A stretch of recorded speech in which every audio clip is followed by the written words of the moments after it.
Welcome to the MMHP in the 989, channeling all styles and eras of Michigan music history.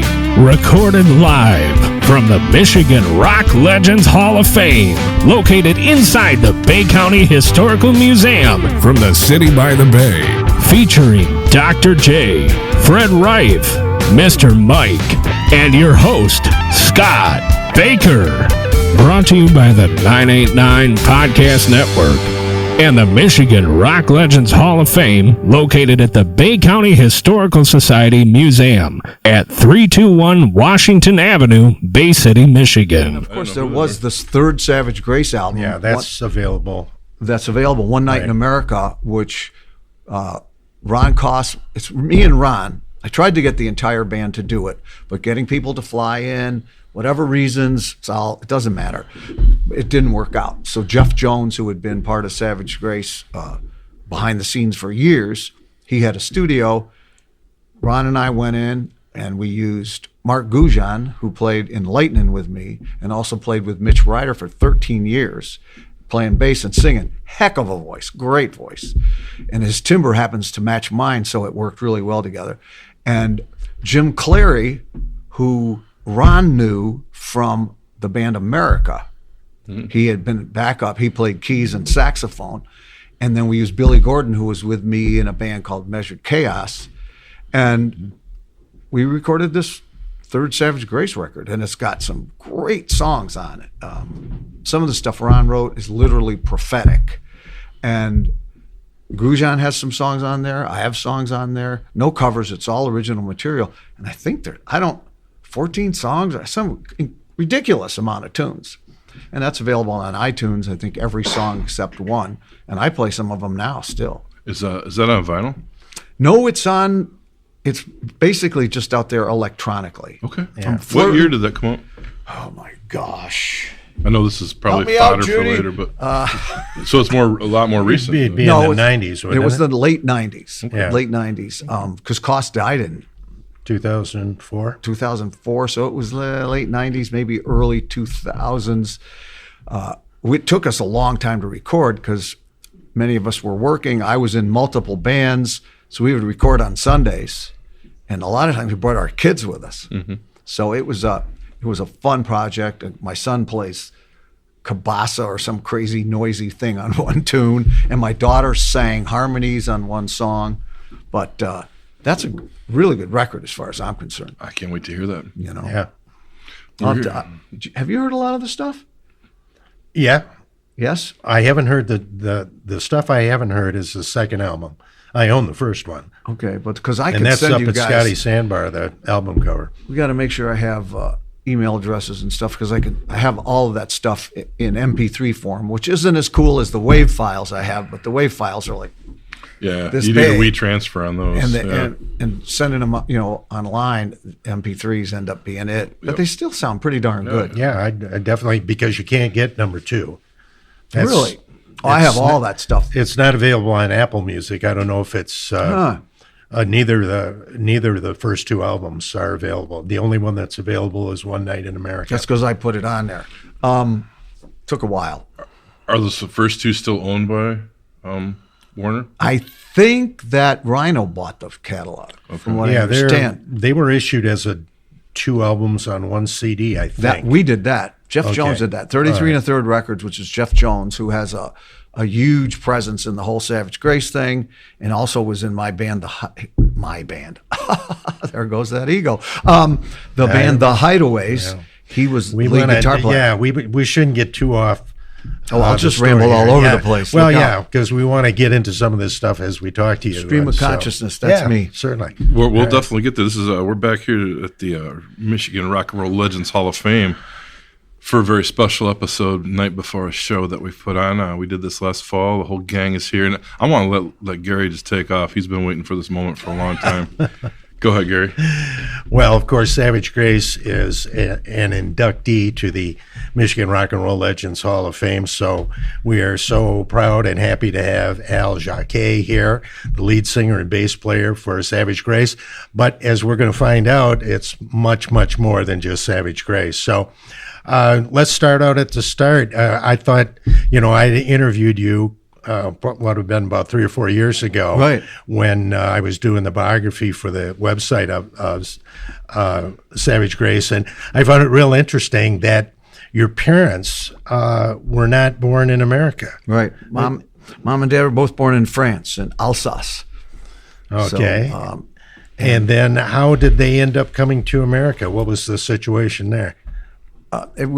My mom came over when she was, I believe, 7 months old, and my dad came over when he was 7 years old.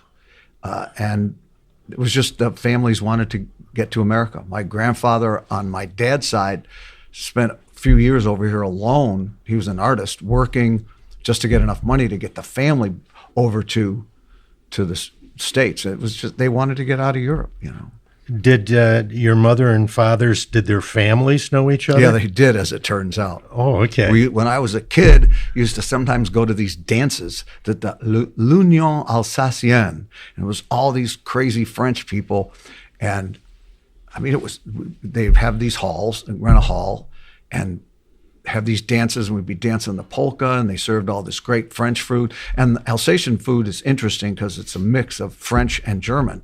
So you'd have sauerkraut with sausage maybe, and then also have things like coq au vin, and they'd have their own little names, but it was like a very excellent level of food.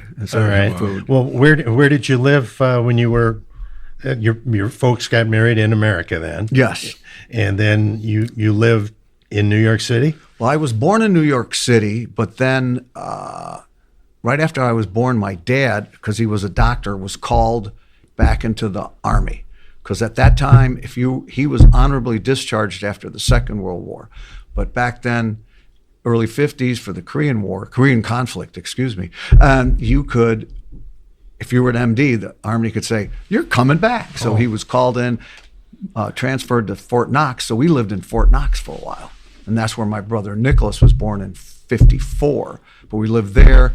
Then once he got out of there, we ended up coming back to New York and lived in Queens.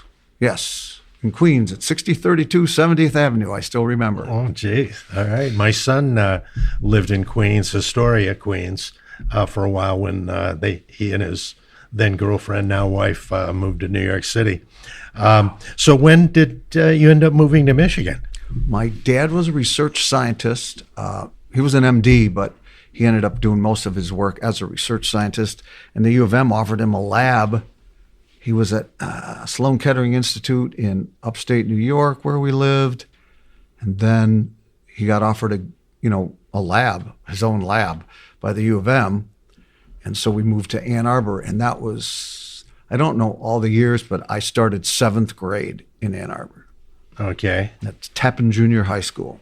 So this would have been in the 50s or early 60s? Early 60s. Okay. Yeah. So is this when you got into, let's say, rock and roll music? Was that at that point?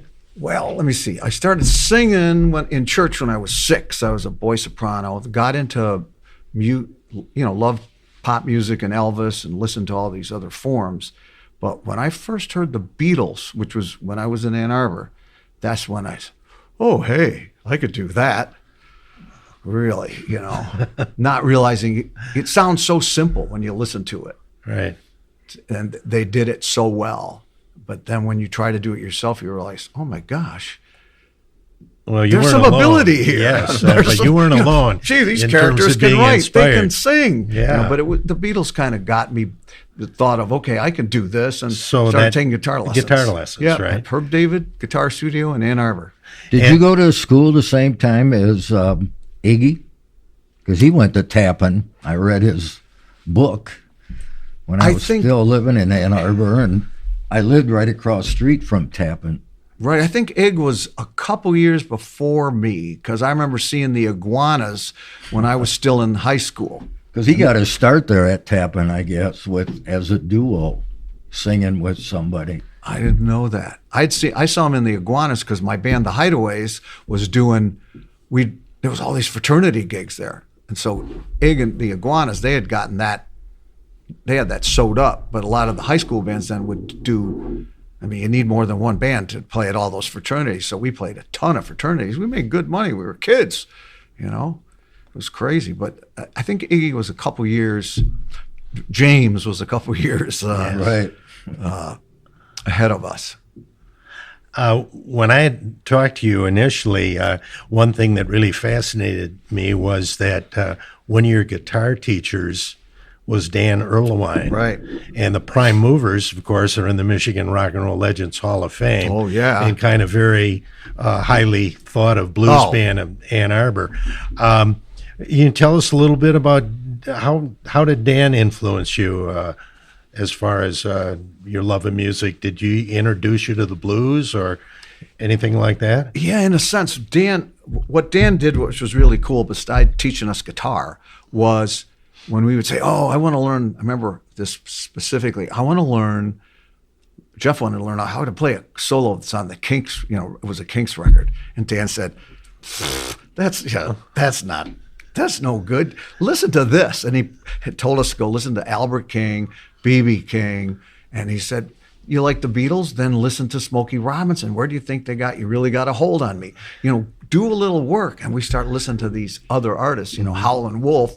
And it's mind-boggling. I mean, it blew what? It just blew your mind. Because I had listened to opera and musicals and Broadway songs and pop rock, Elvis, and then the Beatles, right? But you start to hear Howlin' Wolf or Sonny Boy Williamson, and it was that direction. Daniel pushed us. He said, you listen to where they're getting their influences from. Don't just look at the Beatles, look at the history. Just as if you were looking at a painter. Who'd he study with? Oh, he studied with Leonardo da Vinci. That explains something. Same thing. Yeah. But he was good at that. I have great respect for Dan, and he could play. The man could play. He's still a luthier, isn't he? Yes, from what I understand. Okay. I don't know if he's playing or not, but man, that man could play. Yeah, I did. Most of my contact, in fact, just about all my contact with the prime movers was through Michael Erlewine. Right. And pretty interesting guy in his own right. So the Hideaways, did you incorporate any of this blues into your sets? We were doing cover material. It wasn't so much blues, maybe some blues influence, but we did, like some Otis Redding, Sam and Dave, some Beatles, some Ray Charles, maybe some Stones. A lot of it was, what did the fraternities want to hear? But then also we would put in something like What I Say. Because for two reasons, because Ray was cool, Ray Charles was ridiculously great, and then also you could stretch that one, and you're doing 4 sets and you're 16 years old, a couple songs you needed to stretch. So it's the old conundrum, Yeah. How much music can you stuff into that time? But so we did those, we covered some of that soul and R&B, which was crazy because we were 16 years old in high school trying to be Otis Redding or Sam Cooke or something.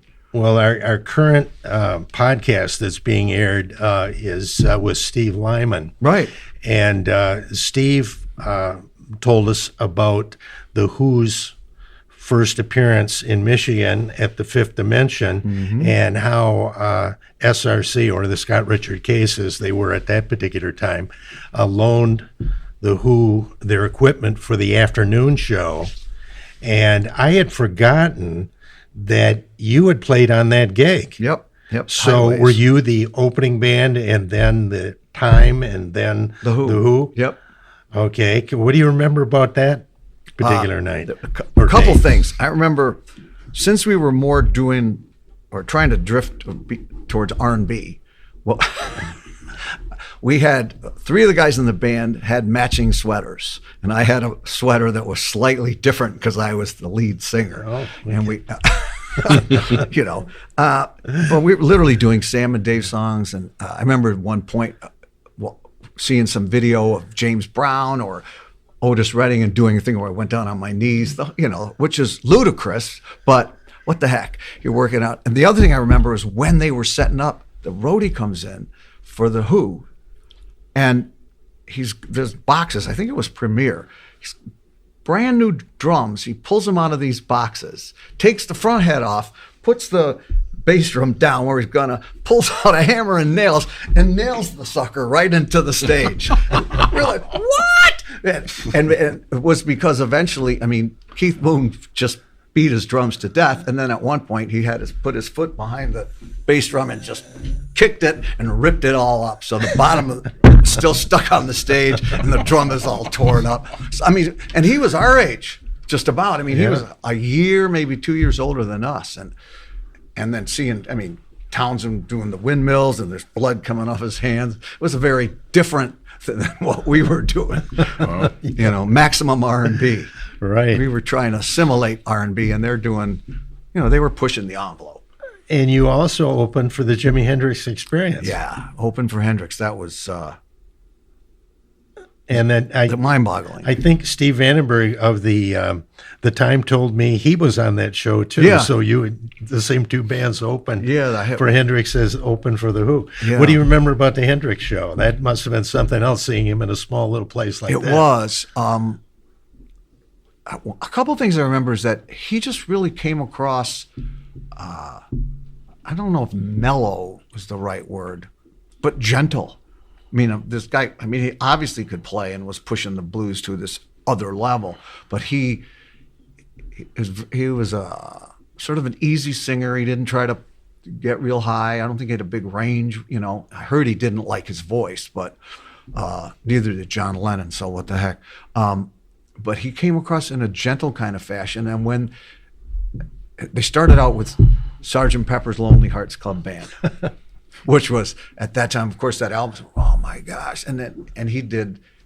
It was cool because it was his version. It wasn't the Beatles. It was him, but he was still true to the song. Sounded great. And then I remember there being an issue with an amp or something, and Hendrix pulling his cable out of one amp, tiptoeing across the stage and plugging into this other amp and playing. And he was laughing or smiling, or I mean, I just thought it was cool. He didn't get all nonplussed and throw an ego fit or whatever. He just figured out a way to keep the show going. And I thought that was really cool. Yeah. How did you get on those two bills? Probably Jeep Holland. Oh, yeah? Okay. Yeah, Jeep Holland managed. I mean, there's so much history all wrapped up in. I got to be part of some of these incredible times. I mean, Jeep Holland was managing the Rationals, and the Rationals, Scott Morgan and all the guys were, except for Bill, were seniors when we were juniors. And we were not following the Rationals, but watching them go, oh, this is cool. And then Jeep said, we went to Jeep, and he said, yeah, we'll manage you guys. You know, and so he started sending us some gigs. We opened up some gigs for the Rationals up at Mount Holly. But it was Jeep that got us on those cool gigs, I'm pretty sure. That's awesome. And also one of our buddies who was a roadie knew Dick Ahern, who had, I'm not sure if he knew he designed the Fifth Dimension. And that might have had some pull too, but I think it was probably Jeep. He helped a lot of bands, SRC, Time. Mm-hmm. I mean, you go to his office and there's all these crazies walking, you know, Dick Wagner, when do you give me a job, Dick? Jeep, come on. You know, just, Dick would call on the phone when you were there. Do you hear him yelling at Jeep? You know, because Dick was serious. How, or why did the Hideaways break up? You guys sounded like you were pretty successful. You know, I don't know for sure. Probably might have to do with people going off to college. I'm pretty sure the drummer ended up playing, you know, teaching percussion, and actually played with Tony Williams' Lifetime for a while. Guy was, I mean, who's that? Guy named Tigger Benford, Robert Benford. He was the guy in high school who could play, had great time, could play, had a super drum set, could read and all this stuff when we were all still fun. Is that an E chord, Jeff? Yeah, it's an E, you know. And Robert was already in the symphony band or whatever. Yeah. So I think he ended up going off to college or something. I don't really recall all that exactly. So what happened. Your run with that band was basically about a year and a half, 2 years? Yeah, something like that. Okay. You know, but we played a lot of gigs in Michigan. And Peter Andrews managed us for a while too, because we played Mothers up in Tawas, which was hoot. Played there with Terry Knight and the Pack, as a matter of fact. But there were some others in Ann Arbor too. Yeah, we played there too. Remember, the Rationals used to play there. Prime Movers. Iggy played there. Chosen Few played there. That was pre-SRC. Right. Chosen Few played there. That was a good venue too. But so that whole Pete Andrews, G. Polland thing, I think they were actually working together for a while. We were in that part of that. Was all those bands at that time period that you were playing with, and that some that went on along with you to bigger things, everybody got along? You guys like would see so and so and from another band, and everybody's like, "Hey, we're on the same bill tonight, cool," or was it random?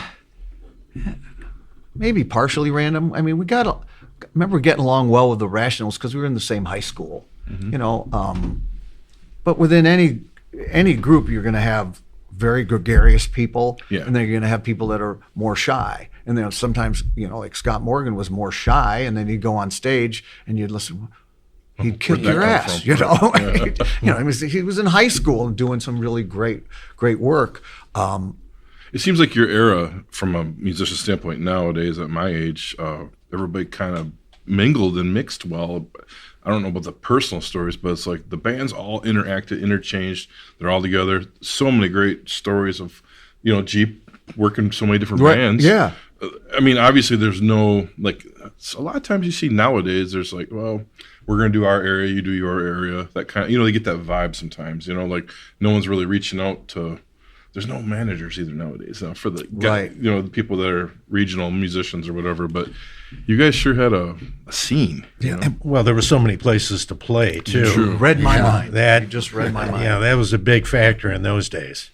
You guys could probably play 2 or 3 days a week, every weekend, right? Right. I mean, as high school kids, we would try real hard to get study hall on Friday afternoon because then we would skip out of school, get our gear or had the gear in the cars, go to, I wasn't even driving at the time, so the bass player, I remember a lot of gear in his car. We'd go to a fraternity and play at 3 or 3:30, play a TG. Thank God it's Friday party, 2 sets, and then go somewhere and then play a party that night and then play another gig Saturday night, sometimes with a gig Saturday afternoon. So you do 3 gigs a week. And I remember some of the Friday and Saturday night gigs, it would be, $100 or $125 for the band. But if you do the inflation, that's like $800 nowadays. Mm-hmm. I mean, so you went gig to gig, getting paid, and we got paid, and it was interesting. We very rarely got screwed for the money. I mean, you're at a fraternity. Here, kid, take your money. Yeah. They thought we were, a lot of the fraternity guys were either 1 year ahead of us. We were seniors in high school. They were, freshmen in college, or they were 3-4 years older. I said, here, kid, have your money. It was as long as you went there and sang a bunch of tunes and did a decent job. It was golden. And what was cool is here we are. We're playing 2 gigs in one day. You're playing the same songs. Mm-hmm. You don't have the greatest gear in the world, but we had decent gear, and you're learning how to play at the gig. It's on the job training. You right can't there. beat it. No. How would mom and dad say about all those gigs and all that playing from 10th grade on? Actually, my parents were really pretty supportive. They saw the income? Or just your enthusiasm? I think both? The enthusiasm, they respected the fact that we made some money. They were basically supportive. Yeah, it was wonderful. Cool. When I got a little older and got stupider, they didn't like some of that stuff. But there's usually a time period where young males, when they're full of piss and vinegar, have issues with their family. So we did, and we worked it out. So it ended up being a good situation. But yeah, they were basically supportive. They were supportive of almost anything that I did because I was doing theater for a while, and they saw your artistic side. Yeah, and my grandfather was a painter. And they weren't afraid to say he's going to Tawas from Ann Arbor tonight. He said, "No, drive safe, honey." What's funny with that is the reason we went to Tawas is because Peter Andrews came to my house and talked to my parents, playing the responsible adult. He had been in the Air Force, not Air Force, was it Air Force or Navy? He'd been one of the academies. Was it Air Force? And injured playing football, blah, blah, blah. And he could really present that. He could sell it. So he took us up there, and we were up there for 3 days. Nice. And it was a good gig, That's cool. What a story. Got to play with Terry Knight and the Pack, and I remember I said, I'm going to make an entrance. So the band started, and I stayed way in the back of the club. And when they started kicking out the first tune, I walked through the audience to go on the stage. I was wearing Madras pants and some weird shirt. It was a way to learn, but you learn stuff. Yeah, man. You take some of your theater background, whatever, and apply it to rock and roll. And the other thing was that you mentioned it. We got to work. We were playing all the time. And then later it was even more. Savage Grace, we could work 6 days a week if we wanted. Yeah, those were the good old days. Yeah, there was work. So, of course, people got better. Yeah. But you, after the Hideaways breakup, you did enroll in college, right? Yeah, I did. University of Michigan. University of Michigan. Yeah, you got to tell us who you were in music theater with. Oh, right. Well, it was interesting. I enrolled in U of M and went into the speech program, and part of the speech thing was you could do theater, and I ended up doing, I did Troilus and Cressida, which is Shakespeare, with Mark Metcalf, who was in, Animal House. And the Metcalfs are actually some big producers in California. He was one of their, I'm not cousin or son, whatever, nice guy. He played Achilles, I was Patroclus, and then also in that group was Gilda Radner, and then another woman named Maureen Anderman, who ended up being a really highly accomplished, big-time Broadway actress, but not, serious Broadway dramatic actress, So, again, I got to hang out with these people. Was Gilda Radner, of course, she's famous as being a comedian. Did she have any signs that at that time, did she do any humor or anything that gave you any indication that she was going to be a major star in Saturday Night Live in the future? That's a really interesting question. I think I was pretty much wrapped up in myself, trying to negotiate all this. I'm out of high school. I'm doing these productions. I had been in music, and I thought maybe I was out of music then. So I was pretty wrapped up in myself. But I remember Gilda being a very nice person and funny. But I don't think I had the vision to say, oh my gosh, this is a comedian. This woman is really, really good. I don't think I really had the vision to see that. And also, I only worked with her on a few productions. It's not like I hung out with her every day. Yeah, you were living it in real time. You didn't know who was going to end up being who down the road. Yeah. Oh, so when you were at Michigan, though, you get an offer for a band called the Scarlet Letter, right? Right. And these are at least 3 of the guys ended up being your bandmates in Savage Grace, right? Yep. Well, they had. So how did that transpire? Well, my understanding, it was a 5-piece band, Scarlet Letter, with Ron, Larry, and John. And then they had 2 other players, Dennis Kaverick, who ended up in Gallery, great bass player, and the other guy's name slips my mind. Gary Prague, good singer. They wanted to go more rock, and they wanted to have 4 pieces instead of 5. So they said, well, let's get a singing bass player. Well, their roadie, who had worked with Jeep, who knew Jeff Jones really well, called up Jeff and said, hey, doesn't Al sing? Does he play bass? I remember being at Jeff's house and Rick calling on the phone. He said, yeah, I play bass. I didn't even have a bass.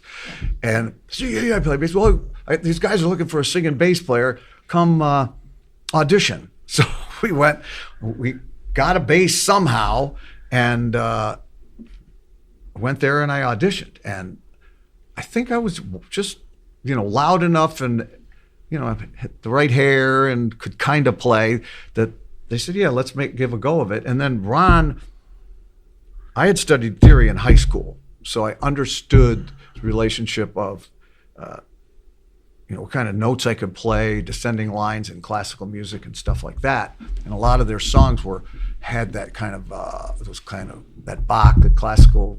That was probably more John. Is it Senor? Yeah, Senor. But Ron could play anything.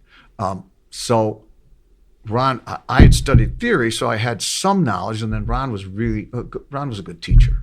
They said, you don't have to play the root there. Play the major third. And I knew what the major third was, so I wasn't a complete idiot. So I could work through the stuff. And again, we played a lot. So, and when we first got together, we rehearsed 6 days a week for 3 months. I'm curious as to why did you change the name? I mean, the Scarlet Letter they put out a couple records, couple 45s anyway, on the same label that the Amboy Dukes were right, on. mainstream. So they already kind of had a name. Why did they decide to change it to Savage Grace?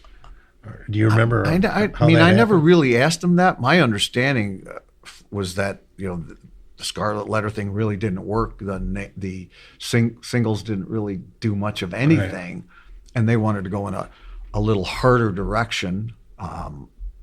So they changed it, and it's Jerry Lubin who came up with the name.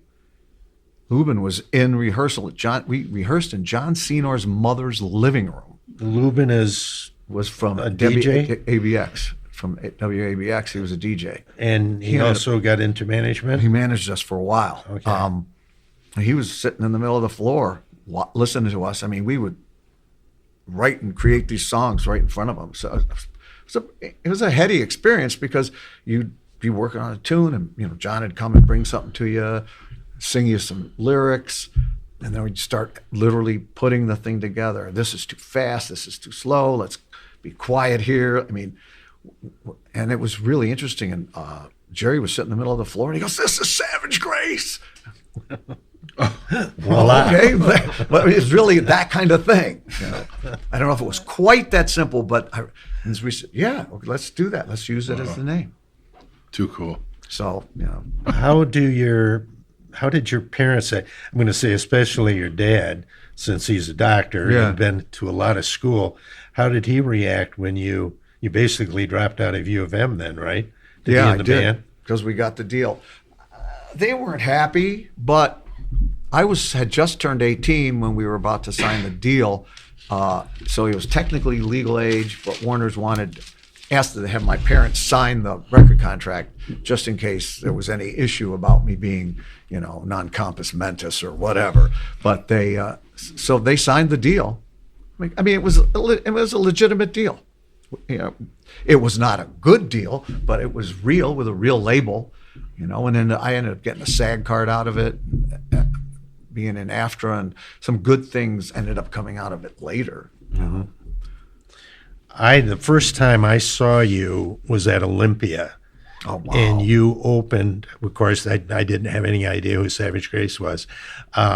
We went there because Creedence Clearwater Revival was the headliner, and they had the Box Tops and I think the James Gang, and you guys were the opening band. We had great seats, and I was really impressed.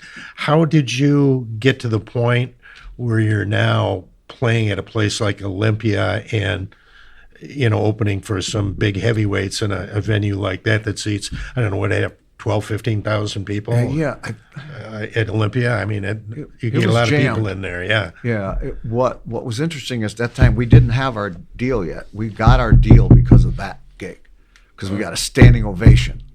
And I think, I'm trying to remember the name of the character, A&R guy from Warner Reprise he was there. I'm trying to remember his name. And that's when he ended up calling up the Warner's people and saying, "You got to do something with these guys. They're incredible." Yeah, you guys, if I remember correctly, didn't you close with All Along the Watchtower? I mean, a great closing number, and your version was so different, really, from the Hendrix version. Right. Or, of course, Bob Dylan's. Right. And even from Dave Mason's. But, we closed with that, almost always did. And we got a standing ovation, and the A&R guy ended up, starting to communicate with Warner Brothers. He worked for them, and that was what led to our deal, no doubt about it. That particular gig, And Creedence, I remember John Fogerty was a very nice man. I didn't get to talk to him, but someone said, Fogerty actually said, hey, you guys, half joking, you want me to play? I mean, it was like, yeah, of course. But it was cool that he was, that instead of, being a snotty star, he was like, hey, you guys want me to play? Well, of course. And they went out and did what they did, which was completely different than us. And he kicked butt. I mean, he was great at it. No doubt about it. Guy wrote great songs. Yeah, they were probably the top band in America at that point. Oh. Just every single was, number one or top 10 at least. So how did you got to deal with Reprise? Right. Was it you put a single out and then if that did well, you did an album, or was it an album right off the get-go? Pretty sure it was an album deal right off the bat. I remember the single. Yeah, Come On Down. Coming Down with Me. Yeah, that got to be 19 on KNR and 22 on CKLW. What a great thing to hear your record on the airwaves. And then was bubbling under the top 100, on the Billboard charts, right? I mean, it was so cool. Yeah. So was the album completed when they put out Come On Down as a single, or did? Yeah, we had finished the album and then they picked Come On Down out of it. All right. And if I remember correctly, you actually recorded that song in Detroit, right? Yeah, we did. We recorded Come On Down at Artie Field Studios. And I still think maybe we should have finished the record there. I don't know. It's all conjecture at that point. But either Joe Wizard, the producer, or the engineer wanted a better studio. I don't know if it's better or not. Maybe someplace they were used to, and then also the whole idea of you take the boys out of Detroit where they're the stars and take them out to LA, and it's going to make them a little more malleable and a little bit easier to influence. And, and I didn't think about that at the time, but it's like, oh yeah, let's, we get them out of their familiar territory, because we'll have more control. Was there ever any thought of releasing All Along the Watchtower as a single? I know it was probably over 5 minutes. There was a cut down version, from what I understand, was number 1 in San Jose, but the record company never supported it. Yeah, boy. So that could have gone, and that would have been a whole other saga. Who knows? But then we're here now, and if Savage Grace had been a lot bigger, I don't know if all of us would have lived to be here right now to tell the story. Okay, so everybody in the band is still with us then. Well, Ron, at that point, Ron has passed. Ron's right. passed, but everybody's still around now. I'm out working, and who knows how why all these things happen or how they exactly work. So did Reprise put you on the road? A lot of times especially when you're putting out your first album, the record company will line up gigs where you're opening for an established act just to kind of, get you out there and get more and more people to hear your music. Did you do any of that? Did you open for any big names? Well, we did. Cavallo and Ruffalo put us out with, they were tight with Warner's, but they were our management. They put us out with John Sebastian. And we did like an East Coast tour with John Sebastian, which John Sebastian is great. Super nice man, wrote all these incredible songs. But the audience that came to see him, I don't think we're quite prepared for a band to walk out on the stage, and here's a guy with a bass, no shoes, a loincloth, no shirt, hair down to here, screaming at them, which is totally different than, what a day for a daydream. Right. And don't misread any negativity to John Sebastian, because I met the man, great writer, loved the blues, could play harmonica like a virtuoso. Yeah, but it just wasn't the right fit. I'm trying to think. I saw John Sebastian a couple times during that time, and he was basically out there by himself, like a solo. He might have been using Kenny Altman from Fifth Avenue Band playing bass with him or something. But, again, it was that whole very musical, baritone folk thing, and here's Savage Grace. We come out basically, screaming at him, and wearing a loincloth and stuff. It's just... He wrote Welcome Back Cotter down there. Right, he did. I heard the Ron original Koss version was Welcome Back Loincloth, and he changed it. Right, he did. He changed it. But Ron Koss played on that. Did he really? Yeah, he and John Sebastian were close. Nice. And he played with John, and he was on those sessions. And he would get, for quite some time, Ron was getting royalties still off of those such a great sessions, song, too. which is great that Ron was able to do that. But he was a very accomplished schooled player. So... I think you had told me that Ron had played some sessions at Motown. Yeah, he did. He did some early sessions at Motown. He was quite young, and I remember him telling me he was like the only white guy on the sessions. And some of the older guys would, sort of took him under their wing. Was that before? That was well before. Well before. Yeah, Okay. he also played on. I think he did something with Wilson Pickett. And he played with, did something for Hank Ballard. I don't want to quote the history wrong, but he did a lot of session work. He played on "Oh How Happy" by Shades of Blue. The guitar, chink, chink. That's Ron. Wow. Okay, yeah. It's recorded right in Detroit. Yeah, and he did a lot of commercial work too. Kowalski and all these different. He and Zach did a lot of commercial work together. So. Where was he out of originally? Ann Arbor as well? No, Ron was East Side Detroit boy. East Side Detroit? Yeah, parents were, worked at Chrysler, one of the auto companies. Same with Zach, East Side.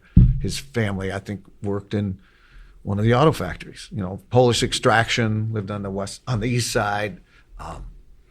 Hardworking guys. When I was working with Dick Wagner, towards the end, well, actually, when the book came out, we were talking about it, the group that's left up here in Saginaw area. We found that one of the first professional thing that Dick played on, when no one knows what it is, but it's a Motown song. And I'm like, oh, he must have came out when Ron was doing the Motown thing because they're about the same era.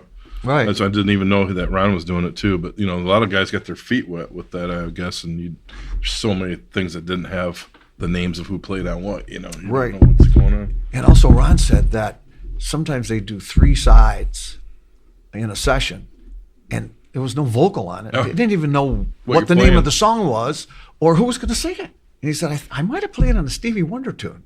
I don't know for sure. Right.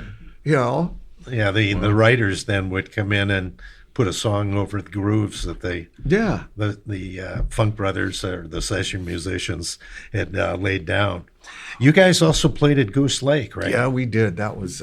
What do you remember about that festival? Probably the most famous festival in Michigan rock and roll history. It was, it's funny because there's now the Greenwood Family Acres? It's a campground. Mm-hmm. And the towers are still up. And I went out there last summer and did a solo gig opening up for Magic Bus, which is like this. Yes, they played in Bay City numerous times. Opening up for them, which was really fun.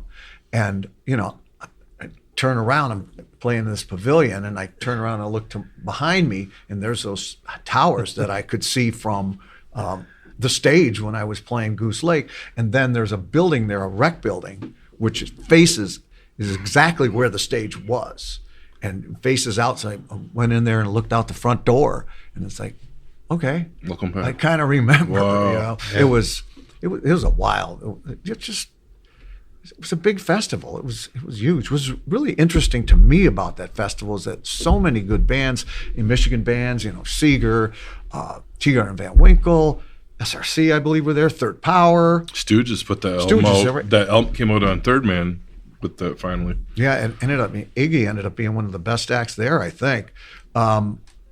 It was the same weekend as the Ann Arbor Blues Fest. Mm-hmm. Right. Yeah, I was at the Blues Which Festival. I was at. Yeah.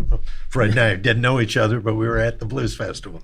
Wow. But it was interesting, all those bands, including, international acts, and I'm not sure how much attention that, the festival got from anyone on either coast. And it always kind of kind of bugged me, kind of irritated. There's a special. Well, it got some right? negative. There was so much negative publicity about it. And then you hear, like, a lot of people that went there just had a wonderful time. Right, exactly. But yeah, there was just, like a drug marketplace, and there was, well, that didn't happen at Woodstock. Yeah, right. I just saw something Ann Arbor Blues Fest. Right. I saw something on YouTube just recently, and I'm sure you guys probably have seen it, but it was about that festival, and they were like how it was just before Woodstock, right? Wasn't it? It was after. Just It was after. after But they Woodstock. compared it to that in that special I was watching on YouTube. Well, they got all involved in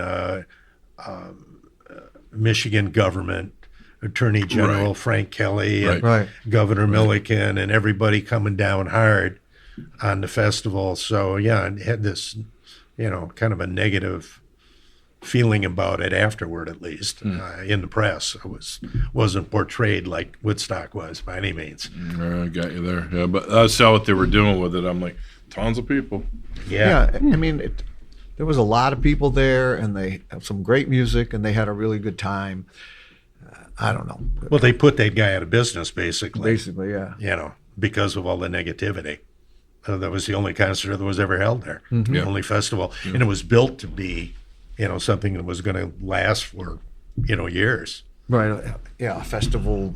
Festival site. Yeah, festival site, exactly. But it was a great gig. Wonder who has the master tapes of your. I bet you everything got recorded. They're finding all these tapes from that show, now. Well, there was a guy who shot it. I'm not sure if they may have shot at 16 millimeter instead of 35, but those tapes and that film, because it was shot in film, ended up in his basement for years. And then there was a divorce, and he never had the tapes. Then there was again, some of this is foggy because Jeff Jones, again, whose name comes up, knew the guy who did that. And I think he actually sent a feed from the board to their guys. They ended up, there was a divorce. He never got the tapes. Some of them were moldy. You hear all these different things, but there's actually well over an hour, like not a director's cut, just sort of a layoff of all that stuff. And there's Stooges, Savage Grace, a bunch of bands. I have a DVD of it in my files. Cool. Yeah. But it ended up never. We saw a cut of it in LA when we were doing our second album. I remember going to a screening, and for some reason, I don't know if they didn't like their performances, but a lot of the big acts didn't give them releases. We did, of course, because we wanted, oh, cool, we're going to be in a film. But I don't think they got enough of the big acts to give them releases so that they could justify putting the rest of the thing together. Kind of like Woodstock when CSNY wouldn't allow their video part to be on at the time, and a lot of Creedence Clearwater too. Yeah, there you go. There's a whole slew of them. Well, their live performance just came out a couple years ago, and they sounded so great. You're wondering, holy mackerel, what were you thinking? Yeah, I guess it was because it was the middle of the night, and the fans, half people were asleep, and they didn't feel like there was a lot of energy coming from the crowd. But boy, they sounded great. I wonder if that government feedback at that gig had to do with those main acts wanting their names not on there. Who knows? Yeah, could be anything. It was a good gig. A lot of people played. Was that before you went out to California? Yeah. You played that, and then Right. you went out and worked on the first album? No, that we did the first album before that. It would have been after that we went out and ended up actually moving out there. Oh, okay. Which Was there a lot of pressure to put out the second album? Well, we moved out there to supposedly record the second album. I think, in retrospect, I think moving out there was a mistake. But again, here we are, and that's what happened. But, we were working.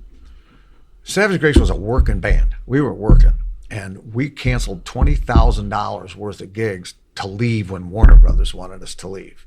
Now, the inflation, what is that? 80 grand? Oh, probably. No, over $100,000 nowadays money. You don't throw $20,000 gigs away in 1970, to meet some kind of arbitrary schedule created by the record company. At least that's how I feel about it now.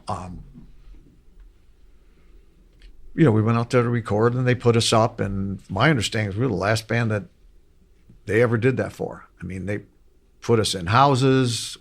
Of course, we paid for everything. So, you think, oh, this is great, but all the money ends up coming off your royalties or whatever. So what went wrong? What went wrong? Well, one of the things which Savage Grace was a working band. We were really good at working. And when we weren't working, we got on each other's nerves, and then there's the whole substance abuse thing at the time, I mean, I'm not comfortable even getting into it because it's so alien to me and it's so screwed up so many people in Michigan and all over the country. But, we had guys, and I'm not going to exclude myself, who were just, drinking too much or taking too much of this or whatever. And it messes up your personal relationships. It screws up how well you play music, all that kind of stuff. So that's part of it. And then part of it is that we were a working band and, cancel all these gigs, move out to LA. What are we doing? Nothing for a while. Nothing. We weren't good at doing nothing. We were good at working. I loved those guys, and we were working. You'd be on the stage, turn around and go, son of a seahorse. John Cena, he's Bill Evans, for pity's sake. The guy's, that's a little extreme, but he was really, really, really good. And Koss, when he was at his best, you go, my gosh, what am I hearing here? So it created camaraderie, respect, and then you're suddenly not working. So you get to see all the warts. Yeah. And I was younger than all those guys. So a lot of it was the not working, and then what do you do when you don't work? Well, maybe you drink a little more than you used to. Take a little more of this or that. Yeah, take a little more. What about the use of that for creativity purposes, which comes up on our podcast once in a while? Did you find that like a thing that you were going through at the same time? Like, well, hey, we can write this record. Maybe we need to be a little more effed up here or something. Or whatever. Yeah,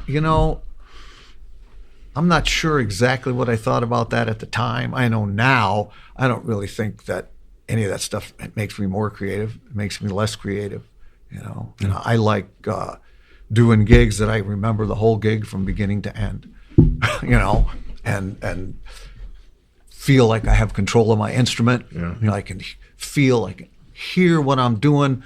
I can feel it where my voice is in my body.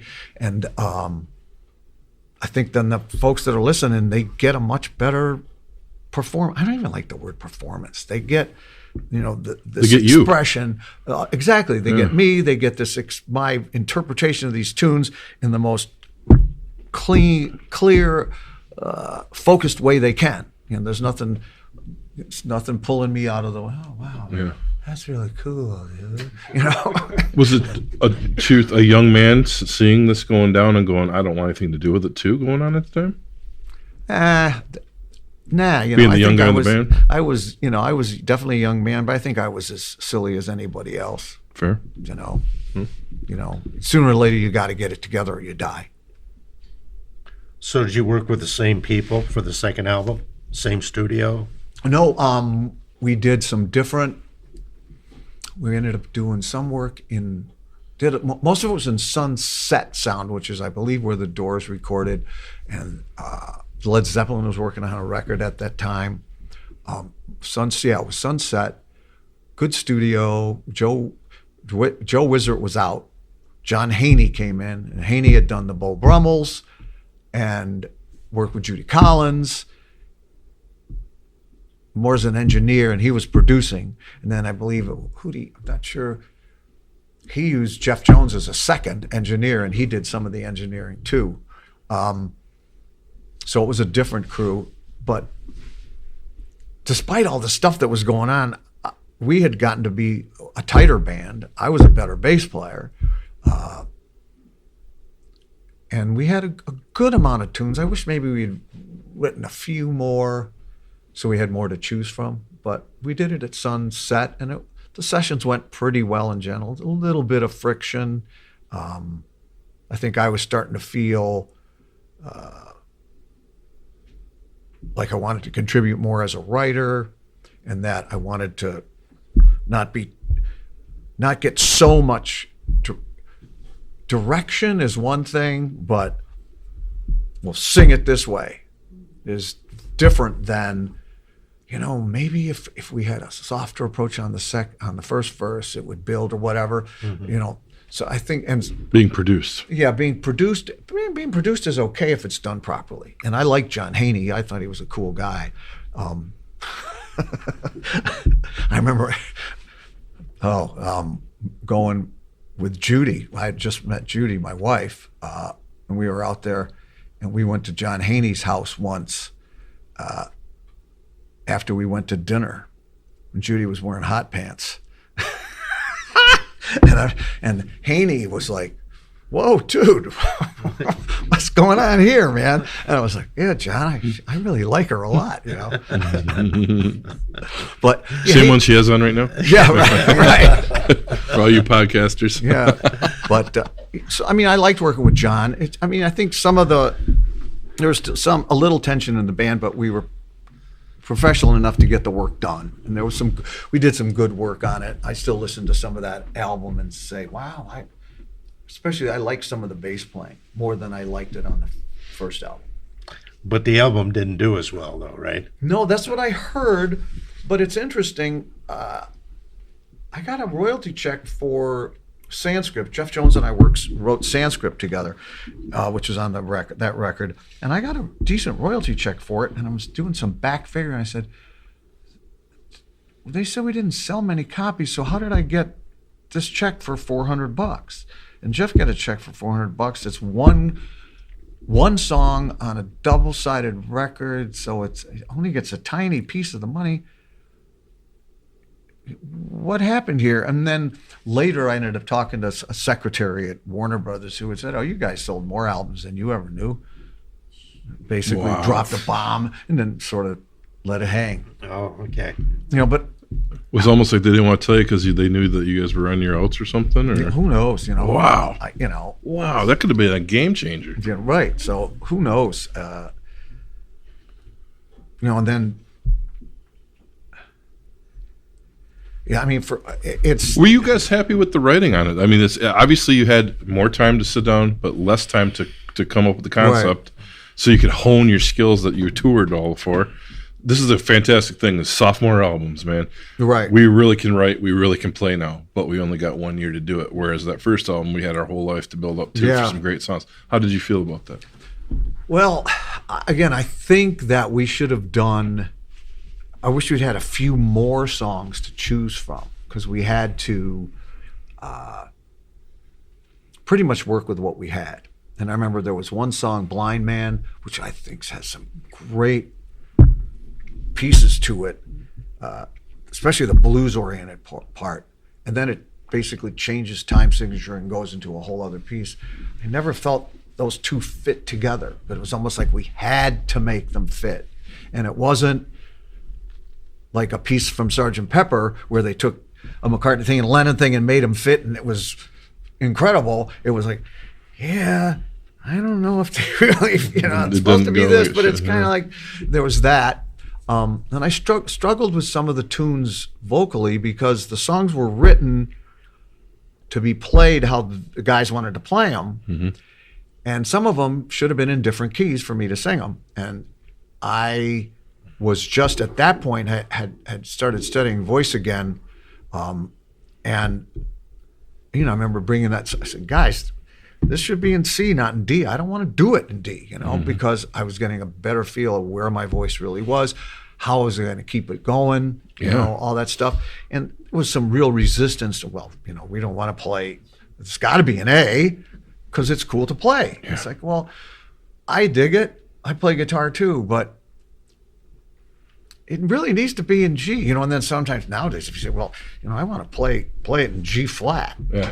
I mean, F sharp or, A flat. Right. What? Yeah. Guys just don't want to do it. It's like, well, I'm not singing it in B flat. When I'm not singing it in B, I'm singing it down here, or we ain't doing it. But back then, I didn't have the confidence to just say, hey, no, thank you. I mean, someone probably would have jumped me and beat me, from the record company. They would have come and just, what do you mean you're not singing it, kid? Come on. Oh, man. But I can still sing, so some of that, was worth it, especially later with other bands. I really learned for later bands, as some horn bands that I was in and stuff, to just say, hey, I'm glad you dig it in D, but we're doing it in C, and I'm not singing it. And if you don't sing it, it's amazing. Either the song doesn't get done, or you end up singing it in the key you wanted to sing it, and it all works out. And you can still sing. Great point. So, especially when as you get going, it's you know where your voice is at. You know where you feel comfortable. Do it right. Well, why does Savage Grace break up then? You got 2 albums out. You're on a major record label. All right, and we did 3 gigs with Hendrix before we broke up. We were scheduled for 3. 1 was canceled, and we did 2 of them. I think it was Milwaukee and Madison. Hendrix was incredible. He had gotten to the point where I remember talking to his roadie, and he had said Hendrix feels like people, he's a clown. He's not doing all that weird stuff anymore. He just came out and played brilliantly. Was that when Buddy was on drums? No, it was still Mitch. Still Mitch, okay. Yeah, but I remember doing a couple dates with him. That was cool. We were out in Scituate, Massachusetts. We did a Cohasset, maybe, a bunch of stuff on the East Coast. I don't know. It just, I think the band was, whether we would have held on or not, I don't know. And I go through different thoughts about this, but I actually think the band was broken up. I think that Cavallo, especially Cavallo and Ruffalo, wanted Ron and John, because they were the writers, to go on, and they wanted that duo, the Senior Koss duo. Also, I remember Mo Austin asked me to stop riding my motorcycle. And Mo Austin, he was Frank Sinatra's accountant, was the head of Reprise Records. Incredible guy. He asked me to stop riding my motorcycle, and I said no. And I'm thinking maybe that was part of, I was just a little bit too headstrong, too bold, too cocky, too bold. Did you see less money at that point? Is that, or promotion? Is that where you're heading with that? Well, this was about the time where supposedly we had a number 1 single in San Jose, and they didn't do anything with it. Now, exactly where that falls, I don't know. But that whole, maybe I should have been Mo. I liked Mo. I should have had a discussion with him instead of being a snotty little kid. No. So there had been a point though at the end where your heart was broken because the gig was over. What brought that on? What took it to that spot? Well, it was. I remember it's just the band's done. Ron was a nice guy. I ended up staying at his house. My gear that I'd used, I had my bass, but the acoustic amps and all that stuff, management grabbed that. I had my motorcycle because I had bought that myself. I ended up working in a non-union hinge factory, loading freight cars, driving a high-low, and none of that's bad. Mm-hmm. It was cool. I ended up loading freight cars, loading semis with a lot of Hispanic and black dudes. It was cool. Is this in Detroit? This was in L.A. Van Nuys. Okay. And I remember it was 71. Yeah, I think. Yeah. Well, then it was good for me. I'm driving to work in the rain on my bike. Perspective. Gives you some. Yeah, exactly. Straightened me out a little bit. Was in the work. I was hanging out with working men. Mm-hmm. And it was cool. I remember two guys from Germany who were layout engineers. We were out having lunch, and they noticed I wasn't eating because I didn't have any money. So they gave me a quarter so I could buy a yogurt. It was like, these guys are cool. I think I paid them back the quarter later, but mm-hmm. it was a really was a horrible, great time. You know, I wish my band was together and all that, but I had to get my act together. I worked in a gas station. You know, I stayed with Judy's parents for a while. It was very, it was a time of growth. Yeah. Let's just say. And you said it earlier, perspective. Yeah. You know, and perspective is one of the most important things you can have. You know, do you have this kind of perspective, or do you have an eternal perspective? You know, you have a perspective that's way out there where you're really looking at stuff instead of being all tunnel vision. Yeah, so it was a good time because I grew, but I was bitter. I was angry about it. I felt terrible. And that wraps up part 1 with Mr. Al Jacquez from Savage Grace. We were so grateful to have him up not only for the podcast but to play a show. And in part 2, you're going to get to hear the rest of the story of the reunion, more of the past stories, and as well as some hints towards what we did at the show because he plays live. So thank you all for tuning in. Thank you all for being ears to our MMHP in the 989, and thank you, Al. We'll see you back here in 2 weeks for part 2. On behalf of our hosts, this podcast wouldn't be here without generosity of the Bay City Historical Museum, which hosts the Rock and Roll Legends Hall of Fame. We'd also like to thank all of our guests, and especially to the listeners. The MMHP is found at 989.network, or where all podcasts can be found. You can find updated information as well as Dr. J and Sir Fred's Picks of the Week on Facebook. Also on Facebook, check out Mr. Mike's Local Music Live series and Scott's Mid-Mitten 15 from Harvest Canteen Studios, featuring one-on-one interviews with Michigan music artists. You can connect with Scott on the web at scottbakermusic.com, Dr. J at michiganrockandrolllegends.com, Sir Fred at fredrife.com, and Mr. Mike on YouTube as Mr. BT1. That's MRBTEE and the number 1. On behalf of us hosts, Dr. J, Sir Fred, Mr. Mike.